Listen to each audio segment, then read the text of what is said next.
So you're having a conversation with someone and they tell you that sex is not a fixed part of a person's identity, but something that is merely assigned at birth. They go on to say that since sex is assigned at birth, it can be reassigned later if the person discovers that a mistake was made. What would you say? First, a person's sex is acknowledged, not assigned. There are many things that doctors learn about a baby when it's born, like height, weight, and blood type. Those things aren't assigned, they are acknowledged. Other things are assigned at birth, like a name. Babies are assigned names exclusively on the preferences of their parents. Changing a name before, during, or even after birth has no real impact on the person because it is not a biological part of their identity. So, if we know that some things are acknowledged and some things are assigned, what category does a baby's sex fall into? Is it more like getting a name from your parents, or more like learning your blood type from the doctor? I think the answer to this is pretty clear, which leads to the second point. Second, sex is determined by our reproductive system. In most cases, humans were born with 2 chromosomes, either XX or XY.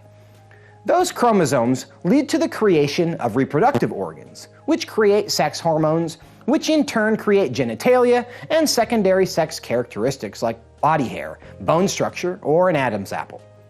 Within our species, there are only 2 reproductive systems, male and female. While they clearly matter for reproduction, that's not the only reason they matter. Men and women differ in how their brains operate, how they solve problems, what diseases they are susceptible to, and so much more. But some people are intersex, you say. This is true, which leads to the third point. Third, disorders of sexual development don't create new categories of sex. Not every person's reproductive system develops neatly along a male or female path. But that does not mean that they are not male or female. Some people are born without limbs. Others are born blind. Disorders of sexual development are not evidence of a new sex category any more than disorders of the cardiac or respiratory systems are evidence of new kinds of hearts or lungs. A baby born with ambiguous genitalia is not evidence of a new sex within the human species. How do we know this? Because the disorders of sexual development do not create a new chromosome, a new sex hormone, or a new type of genitalia. They have not replaced the need for male or female, nor have they found a new way to reproduce. They are simply evidence that sometimes our bodies don't develop or function as designed. But let's be honest, we're all evidence of that in our own ways, aren't we? The truth is, neither science nor logic support the idea that sex is assigned at birth. So next time someone tells you it is, here are the 3 things to remember. First, a person's sex is acknowledged, not assigned. It's much more like a blood type than a name.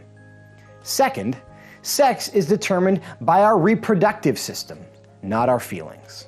And third, disorders of sexual development don't prove that there are many different sexes. They just prove that we're imperfect, which we all kind of knew anyway.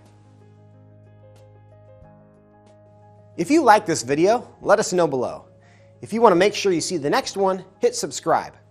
If you'd like to keep these videos free and available to the whole world, chip in below.